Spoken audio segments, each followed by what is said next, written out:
Yes, I am guilty. मी माझ्या 20s मध्ये भरपूर स्टँडअप कॉमेडी बघितली. तो नवा काळ होता स्टँडअपचा माझ्यासाठी, आणि नवे नवे आर्टिस्ट येत होते, बिल्बर वगैरे तेव्हा अपकमिंग होते. आणि माझं डेफिनेशन असं आहे की तुम्ही इनफ स्टँडअप कॉमेडी केव्हा बघितली आहे? त्याचा आन्सर माझा असा आहे की जेव्हा तुम्हाला वाटायला लागतं की you can be as funny as them, because probably you see all the patterns of jokes that they make and you can predict the jokes, and so you think you know the moves and the science and you know everything to be a stand-up comic. तर मी पण guilty आहे या थॉट्सचा माझ्या 20s मध्ये. अजून एक गोष्टीचा मी आहे गिल्टी, ते म्हणजे अं, माझं एक गिल्टी प्लेजर आहे युट्यूबवर, की मी लोकांच्या फेलियर स्टोरीज बघत असतो आणि त्या एन्जॉय करतो मी. तर मग मी लोकांचे कसे स्टार्टअप्स फेल झाल्या, startup failure stories, business failures, किंवा एखाद्याची इन्व्हेस्टमेंट कशी फेल झाली, ह्या सगळ्या स्टोरीज मी भरपूर सर्च करतो आणि आवर्जून बघतो. तर जे मी इतके वर्ष आनंद घेतला YouTube मधून ह्या गोष्टीचा, त्याचं मी ऋण आज फेडणार आहे बाय शेअरिंग माय फेलियर स्टोरीज. आणि so okay, enjoy this upcoming story. तर 20s मध्ये असेल मी आणि सिंगल होतो आणि तेव्हा खूप स्टँडअप कॉमेडीचं बघायचो. सो तेव्हा मला असं वाटलं I can be funny on stage as well. तर आता कसं करणार? कारण स्टँडअप कॉमेडी असा आर्ट फॉर्म आहे की unless you do it in front of audience, you don't know what you are doing. म्हणजे जर पेंटिंग की असेल किंवा गाणं असेल, तर तुम्ही एकट्याने ती आर्ट हे होऊन करू शकता. पण कॉमेडियन मध्ये तो डेव्ह शपेल असला काय आणि शिवाजी विचारे असला काय, you have to go in front of audience, perform करायचं असतं, आणि मग ती स्टँडअप कॉमेडीची आर्ट आहे. तर मग कुठे करणार परफॉर्म? तर टोस्ट मास्टर नावाची कन्सेप्ट आहे US मध्ये, ज्याच्यामध्ये पब्लिक स्पीकिंग साठी लोक जातात, की पब्लिक स्पीकिंग त्यांना बेटर करायचं असतं. तर लोक आळीपाळीने they give speeches in toast masters. त्याचे थीम्स असतात काही काही, आणि त्या प्रकारे तुम्हाला स्पीच द्यायचं असतं. मग लोक असतात ते तुम्हाला हे करतात, पॉइंट सांगतात तुमचे काय आहेत, पब्लिक स्पीकिंगचे इश्यूज काय काय आहेत तुमचे, and then you get better. तर मग मी साइन अप केलं टोस्ट मास्टर्सला, because public speaking was the first step in that, और it's a good platform where I can good speak. तर मग मी काय ठरवलं, की त्यांच्या थीम असतात, म्हणजे ते काय कॉमेडीसाठी नाही येत क्लब, पण त्यांच्या थीम्स असतात. मग आय थॉट की whatever theme of my speeches I will try to make it funny. मग पहिला थीम होती इंट्रोड्युसिंग युअर सेल्फ. तर मग मी त्याच्यासाठी I created a funny introduction about myself, and I went there. आणि I could feel the stress of signing up, then walking towards the stage till last minute, कारण ही completely optional activity असते first of all. त्यामुळे तुम्ही जेव्हा ती plunge घेता, that is like purely on you. Nobody has forced you to do this, you are still doing it. You could have cancelled 5 minutes ago, but you did not cancel. You showed up, and now you are walking towards the stage. ठीक आहे. मग तुम्ही गेला, मग मी गेलो तिकडे. त्याच्यानंतर मी स्वतःचं नाव वगैरे इंट्रोड्यूस केलं आणि पहिला थॉट माझा एक्सप्रेस केला असेल, जो I thought was funny. And आणि मग सगळ्या कॉमेडियन्सला फेस करावं लागते ती गोष्ट मला. पहिल्यांदा तो बम्प आला, ते म्हणजे सायलेन्स. कारण जोक चा इश्यू असा असतो ना, की तुम्हाला जोक सांगायचा असतो आणि then you have to wait for the reaction. You cannot just move on to a different topic, because then people don't even get to time to process your joke, right? त्यामुळे तुम्हाला joke सांगण्याची process अशी असते, तुम्ही सांगता joke, you have to wait for a second or so to see what the reaction is. आणि मग तो एक सायलेन्स असतो, जो तुम्हाला हे करावा लागतो फेस. आणि तो silence hits you in your face when. आणि म्हणजे आता मे बी माझा जोक असा हा असेल की इंट्रोडक्शन होतं तुमचं, तर मग मी कसा इमिग्रेशन सिस्टीम मधून गेलो युएसच्या, असं असणार आहे. तर अ, पहिलं माझं वाक्य आता असं होतं की पहिले F1 स्टुडंट विजावर येतात आणि तुम्ही H1 विजावर कन्वर्ट करता. आणि H1 visa is when the immigration system starts considering you as a human, तर ते आता I said it as a joke. But then I don't know तेच ऑडियन्सची मेंटॅलिटी त्या मोमेंटला कशी असेल, you don't know, you have to control it. तर they don't know what to expect. Are they expecting a joke? Am I serious about it? Am I feeling bad about it? So दे ते कळायच्या आतच लोकांचा mentality कळायच्या तो जोकचे ते निघून जाते वेळ. तर मग मी ते एक्सपिरियन्स केलं की सायलेन्स आफ्टर द जोक. त्याच्यानंतर तुम्हाला कळतं की ओ शेट ना आता रेस्ट ऑफ द मग स्ट्रेस येतो आणि देन यू स्टार्ट रिपीटिंग. मग मग तुम्ही फास्ट फास्ट फास्ट फास्ट अजून बोलायला लागता स्ट्रेसमध्ये. आणि उरलेले जे तुमचे फनी थॉट्स आहेत, दॅट ऑल्सो, माझे थॉट्स जे होते ते मी असे पटपट पटपट बोलायला लागलो आणि मग अजूनच all the jokes started falling flat. आणि त्याच्यानंतर अ, एक एक जोक माझा फक्त चालला त्या अख्ख्या स्पीचमध्ये, ते म्हणजे ग्रीन कार्ड जेव्हा तुम्ही अप्लाय करता तेव्हा जी डेट असते, तुम्ही ज्या दिवशी अप्लाय केला त्या दिवशी, त्या डेटला म्हणतात प्रायोरिटी डेट. लेट्स से माझी 2011 आहे आणि मग ती करंट होते, म्हणजे 2011चे ऍप्लिकेशन जेव्हा बघायला लागते गव्हर्नमेंट, तेव्हा तुम्हाला ग्रीन कार्ड मिळतं. जसं 2023 मध्ये 2011चे ऍप्लिकेशन बघायला लागलेलं आहे, ठीक आहे. तर माझा जोक असा होता की the date which you apply is called a priority date. But if I have to wait 11 years for something, I'm hardly anybody's priority. तर ह्याला थोडासा लोक हसले. दॅट वॉज माय ओनली काय म्हणतात त्याला, सेव्हिंग ग्रेस अख्ख्या ह्याच्यामध्ये एक जोक चाललेला. आणि त्याच्यानंतर ऑडियन्स मध्ये नवे नवे लोक आलेले आहेत, ज्या ज्या त्या मीटिंगला पहिल्यांदा, त्यांना असं जनरल विचारत होते की कसं वाटलं तुम्हाला इथे येऊन. तर त्याच्यामध्ये देसी पण होता एक नवा आलेला. तर आता देसी आपलं कसं असतं फॉरेनर समोर किंवा बाहेरच्या देशात, की जसं ऐश्वर्या रायचा डेव्हिड लेटरमन वर इंटरव्ह्यू झालेला आणि ऐश्वर्या रायने कुठला तरी जोक केलेला जो फेल फ्लॅट. तर त्या इंटरव्ह्यू मध्ये ऐश्वर्या राय एम्बॅरेस नव्हती झाली, पण ज्या ज्या इंडियन्सनी तो इंटरव्ह्यू बघितला, everybody was embarrassed for her. So we have this kind of a relation when it comes to Indian, some Indian doing something with a foreigner. तर तो पण ऑडियन्स मधला तो ब्राऊन मेंबर पण एम्बॅरेस झाला असेल माझ्यासाठी. तर त्या स्पीच नंतर त्याला जेव्हा रिॲक्शन विचारलं, तो म्हणाला छान होते सगळ्यांचे स्पीचेस, म्हणजे मला आवडले. आणि त्यांनी प्रत्येकाचं नाव घेऊन सांगितलं की कसं हे स्पीच चांगलं होतं, हे स्पीच अदर देन माय स्पीच. जसे त्या दिवशी 4च स्पीच झाले, त्यांनी 3 नावं घेतली माझं स्पीच सोडून. So that was a feedback.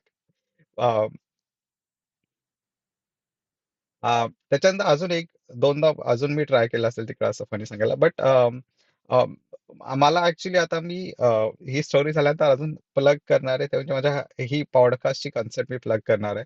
की आता सपोज आपल्या ही ठरले नसते असे पॉडकास्ट करायचे आणि शेअर करायचं, तर there was no reason for me to tell this story and share this story. म्हणजे कधी जमलं तर शेअर करणार. ठीक आहे. सो म्हणून मला हा फॉर्मॅट आवडतो की रॅन्डम तुमच्या स्टोरीज तुम्ही एकमेकांशी शेअर करू शकता. Podcast is a very good platform to do that. आणि it doesn't have to be theory or any, it can be any random rant which you can do. आणि that is the reason this podcast form is good. आणि I would encourage everybody to participate and start sharing their stories. कारण आपण आजकाल podcast खूप हे झालंय, म्हणजे काय म्हणतात त्याला, फेमस मीडियम झालाय. आणि फेमस खूप कंटेंट असतो ऑनलाईन. पण मी आता खूप बॉबी लीच्या स्टोरीज किंवा ह्याच्या अँड्रयू शुल्सच्या स्टोरीज वगैरे ऐकतो. जो रोगनच्या डे मध्ये त्यांनी काय केलं, किंवा आरी शफीरनी ट्रॅव्हल करताना त्यांनी कोणाला भेटला वगैरे. मी ते ऐकायला लागलो, पण नंतर मला असं वाटायला I do not even care about their stories. आणि त्यांच्या ज्या प्राईम स्टोरीज झाल्यानंतर ते काही पण शेअर करतात त्यांच्या लाईफ मधलं. पण I do not care about their stories and their life. I do care about I want to hear stories from of people I know. So I think I will encourage everybody to participate in this series. ह्या podcast medium मध्ये केलं पाहिजे सगळ्यांनी.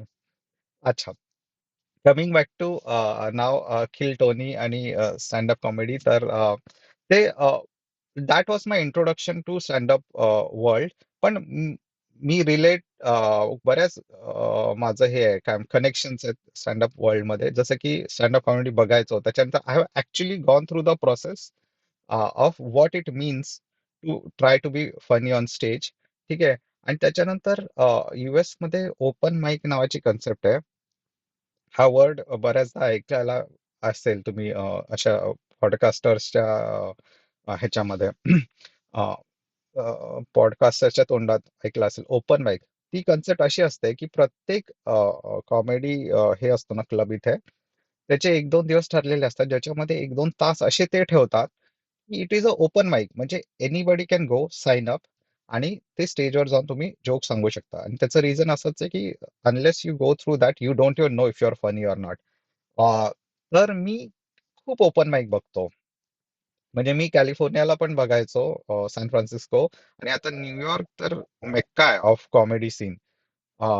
तर New York मध्ये पण मी खूपदा open माइक्सला जातो. मी कॉमेडी क्लब्सला पण गेलेलो आहे आणि कॉलिन क्विन किंवा बिग जे ओकरसन, हसन मिनाज, लोकांना लाईव्ह बघितले. बिग जे ओकरसनला तर मी बघितलेलं जेव्हा मला माहिती पण नव्हतं कोण आहे, आणि आय सॉ हिम आणि he was extremely funny. So आणि ओपन माइक्सला पण मी जातो ज्याच्यामध्ये नवे कॉमिक्स असतात जे फेमस नाही आहेत, जे ट्राय देअर हँड. ठीक आहे. So I have lot of insights in this world and which I like to share. तर पहिली तर असं की ओपन माइकला जेव्हा तुम्ही जाता तेव्हा अ, जेवढे सपोज 10 लोक आले असतील ना, ते 10 लोक परफॉर्म करायला आलेले असतात. बघायला एक कुत्रही आलेलं नसतं त्यांच्याकडे. ही कॉमेडीची हालत आहे. किंवा नॉट जस्ट ही कॉमेडीची हालत आहे. हा गेम असा आहे की basically the people who are good, top 5% they are excellent, but long tail अशी असते की ज्यांच्यात काहीच नसतं ऐकण्यासारखं. खालचे 80% लोक, 85% लोक काही नसतं, आणि हार्डली वरचे 5% मध्ये असतात, आणि मग मधले 15% मॉडरेट असतात. बट म्हणजे बघायला एक जण पण येत नाही, जेव्हा की तो बघणाऱ्यांना शो फ्री असतो. Free. Can you imagine New York मध्ये comedy club, you can go and just watch a show, but nobody shows up. So आता मी ते कॉमन पॅटर्न्स मी जे काय शिकलोय ना ते मला शेअर करायचे तर त्याच्याने. ते पहिली गोष्ट अशी आहे की funny thought is not a stand-up joke. हा मी डिफरन्स शिकलेला आहे. म्हणजे एक फनी थॉट्स असतात की जे खरंच फनी थॉट्स आहेत, की जसं की म्हणजे मला माणसासारखं पण ट्रीट नाही करत जोपर्यंत तुम्हाला H1 मिळत नाही वगैरे, किंवा लेट मी थिंक. तर एक जशी एक बाई आलेली, एक मिडल एज्ड बाई त्या ओपन माईकला होती, जी सांगत होती की मी आतापर्यंत काहीच केलं नाही क्रिएटिव्ह ह्या जगात, आणि मी एक अकाउंटंट आहे, आणि मी विचार केला मी काय केलं पाहिजे माझी वेळ, आता मला काय हॉबी कुठली नवी शिकणार. तर ती म्हणलेली ऑफकोर्स स्टँड अप कॉमेडी. तर आता हा तिच्या मनात तिच्यासाठी हा फनी थॉट होता, but that is not a joke for others. तर त्याचे वर्स एक्झाम्पल तर मी देईल की मी एकदा कॅलिफोर्नियामध्ये गेलेलो ओपन माईकला. त्याच्यामध्ये एक इंडियन आलेला.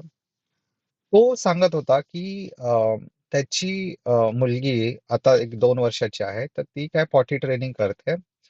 तर तो म्हणाला की माझं काम एवढंच असतं तिच्याकडे जाऊन की तिचे हात धरायचं when she is on the potty, and I shout Baahubali.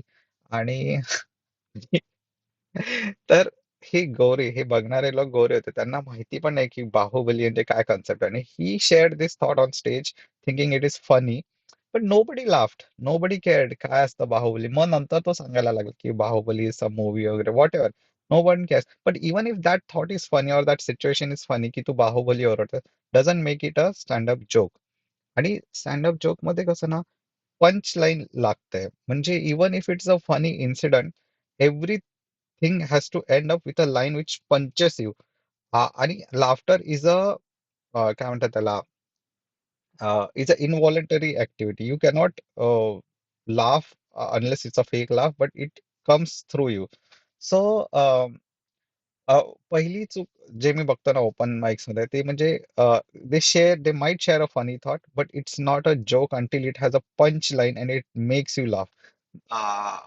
आता मध्ये लेक्स फ्रीडमन वगैरे खूप स्टँडअप कॉमेडियन्सला बोलवतो त्याच्या पॉडकास्टवर आणि तो म्हणतो की I want to share a point of view from history आणि I want to show how crazy the history world history was वगैरे वगैरे. तर he is going to fall flat. म्हणजे जे स्टँडअप कॉमेडियन्स त्याचे पॉडकास्ट ऐकतात ते हसत असणार मनातून आणि ते म्हणत असणार हा हा कसा फ्लॉप जाणार आहे. Because you cannot survive in a stand-up comedy environment with your intellectual thoughts and complicated situations आणि jokes uh, because they do not get laughter. आणि साधा ह्यानी लुई सी के जर डायरिया म्हणाला I have diarrhoea in my fridge तर that will get a laugh because that's the game. It's not about sharing funny thought. It's about sharing a joke which will punch you and embarrass करणं, embarrassing गोष्ट सांगणं punches you in the stomach. तर ती पहिली thing I realised. आणि दुसरी गोष्ट मी काय रिअलाइज केली माहितीये की it's not even about that much about the joke as much as it is about your personality on the stage.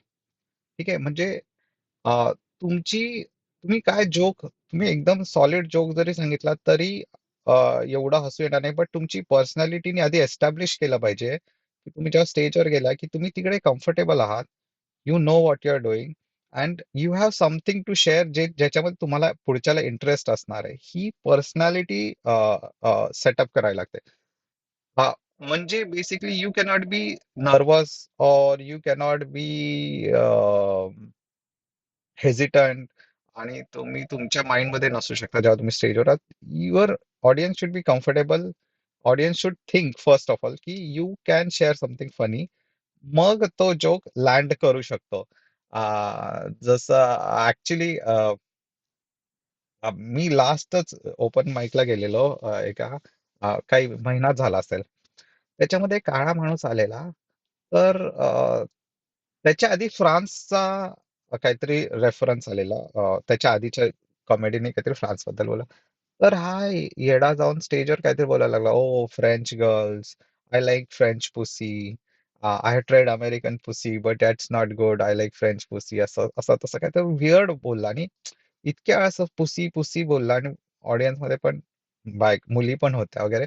तर जस्ट अनकम्फर्टेबल झालं सिच्युएशन आणि आम्हाला असं वाटलं लोकांना की हा म्हणजे थोडासा इन्फ्लुएन्स मध्ये वगैरे दारूच्या इन्फ्लुएन्स मध्ये आलाय किंवा काय. सो म्हणजे सगळे अनकम्फर्टेबल झालेले आणि मग त्यांनी एक बरा जोक सांगितला. त्यांनी काय सांगितलं की माझी आत्ताची गर्लफ्रेंड होती ती लॉ एन्फोर्समेंट मध्ये, ती पोलीस आहे. I don't know if she likes me because on my first date itself I was in handcuffs. म्हणजे त्याला ते सेक्शुअल ह्याच्यामध्ये तो हँडकफ्स मध्ये होता ऍक्टिव्हिटी असं सांगायचं असेल.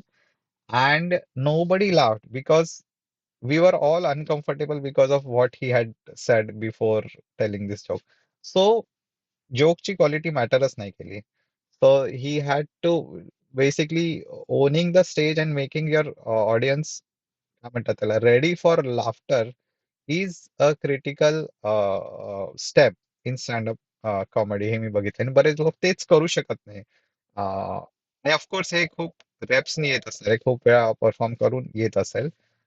पण ते कोणी अ, क- सुरुवातीला करूच शकत नाही. त्यामुळे तुमचे जोक्स फ्लॅट होतात आणि मग कोणी हसलं नाही की आणि मग फेलियर येतात. आणि म्हणून मार्क नॉर्मन वगैरे पण सांगत असतो की हा एवढा अवघड आहे की कोणी उद्या उठून स्टँडअप कॉमेडियन नाही बनू शकत. Even if you are a good public speaker and all, you need that practice of knowing what silence is when your joke falls flat. आणि त्याच्यानंतर तसं माझ्या स्टोरीमध्ये पण असं झालं की आता तुम्हाला आता लेट्स से माझी स्टोरीकडे परत येत की मी पहिला जोक सांगितला काय कळाला नाही लोकांना, हसण्याची स्टेटमध्ये नसतील. मग पुढे तुम्ही जाता आणि पुढे अजून पण एखादा जोक फ्लॅट होतो. पण आता मी जर माझं स्पीच पाठ केलंय, मी काय डायनॅमिकली चेंज नाही करू शकणार आहे ते. त्यामुळे तुम्हाला आता माहिती असतं की पुढचं जोक तुम्ही सांगणार आहे त्याच्या आधीच तुम्हाला माहिती आहे आता हाही चालणार नाहीये जोक. पण I am not smart enough to change my joke on the spot when I don't know. I have to go through that. म्हणजे तुम्हाला माहिती आहे तुमचा पुढचा जोक हे चालणार नाही पण तरी पण तो तुम्हाला सांगायचा आहे. and then you have to go through all the speech and you have to finish it, and then you have to end your speech. So that it makes it even more challenging.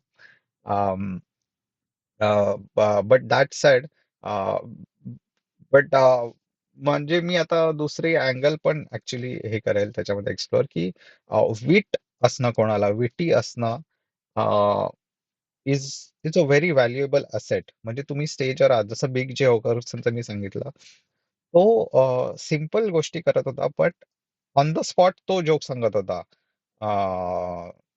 तो म्हणजे ऑडियन्समध्ये विचारत crowd work साठी big जे person famous आहे.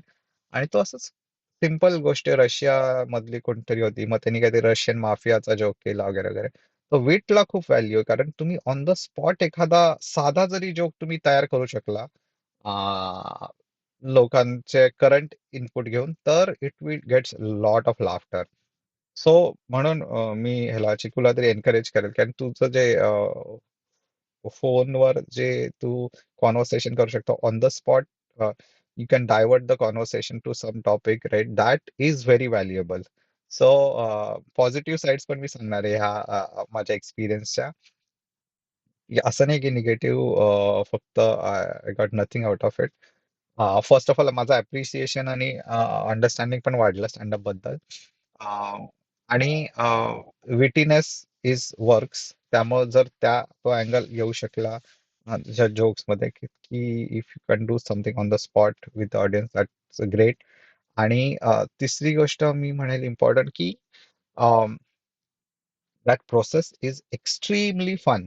म्हणजे जेव्हा मी coming up with jokes आणि स्पीचेस, तर तो माझ्यासाठी एवढा आनंददायी एक्सपिरियन्स होता की मी रात्री लेट लेट जागून मला 2-3 वाजले, तरी मला वेळेची जाणीव पण नाही व्हायची. म्हणजे I could sit in one place आणि मी 5-5, 6-6 तास मी विचार करू शकायचो फनी स्पीच लिहिताना, की काय फनी बनवेल त्याला आणि काय विचार मी ऍड करू शकतो. आणि म्हणजे अक्षरशः मी तासन तास जागलो असेल, रात्री 3-4 वाजेपर्यंत पण जागलो असेल, प्रॅक्टिस करत किंवा लिहित. आणि इट इज प्युअर जॉय. म्हणजे क्रिएटिव्हिटीचा एक्सपिरियन्सचा पीक आहे हा, मी म्हणेल. So it is a very joyful activity. आणि क्रिएटिव्हिटी तुमची हे होते त्याच्यामधून शुअर एनहान्स होत असेल. आणि ते तेव्हा मला जाणवलं की मी जर ऑफिसचं काम मी अक्षरशः 15 मिनिटात कंटाळतो. 15 मिनिटात मला एक वॉक करावा लागतो, कॉफी प्यावी लागते, चहा किंवा काहीतरी खायची इच्छा होते. असे खूप माझे फिजिकल डिमांड्स मला खूप जाणवतात जेव्हा मी नॉर्मल ऑफिसचं काम करतोय. बट म्हणून मला असं वाटायला लागलेलं की बहुतेक माझ्याच्यानी माझं ब्रेन एडीएचडी वगैरे असेल, किंवा असं लेबल नाही दिलं तरी मला बहुतेक माझं brain is not very powerful brain which can work for a long time. Maybe I have a weak brain आणि मी काय असं कॉन्सन्ट्रेट करू शकत नाही वगैरे असं वाटलेलं मला. पण ही ऍक्टिव्हिटी करताना जाणवलं मला की मी तासन तास बसून कॉमेडी काहीतरी लिहू शकतोय, स्पीच लिहू शकतोय, जोक लिहू शकतोय. आणि आय हॅड नो फटीग, म्हणजे नो, काही कंटाळा नाही आलाय, काही नाही आलाय. मला झोपावं लागणार आहे म्हणून झोपायचो मी, कारण दुसऱ्या दिवशी ऑफिसला जायचं असायचं. But a very pleasurable activity आहे ही. आणि खूप it gives you insight about you also, कारण तुम्हाला कळतं की तुम्ही इतकं मन लावून पण कुठली गोष्ट करू शकताय. आणि कधी चुकून जो लाफ्टर मिळतो तुमच्या जोकवर, दॅट इज लाईक इनव्हॅल्युएबल. म्हणजे so I would definitely encourage you to try being funny. आणि ऍक्च्युली त्याच्यावर एक मी स्टोरी सांगणार आहे, विच ऍक्च्युली म्हणजे जेव्हा मी विचार करत होतो ना की should I try to be funny on stage, ठीक आहे, एक मी स्टोरी ऐकली एकाची आणि त्याच्यानंतर मी ठरवलं की दिस इज अ सुपर पॉवर. ती स्टोरी अशी आहे की एकाने सांगितलं असं युट्यूब व्हिडिओमध्ये, की लेट्स से तुम्ही एका सेमिनारला गेलाय, ठीक आहे, आणि तुम्ही एक ऑडियन्स आहात आणि तुम्ही कुठलं तरी लेक्चर ऐकताय कुठल्या तरी सब्जेक्टवर. तर जे आत बसलेले असतात ते पण त्यांना बाहेर जायची इच्छा असते, की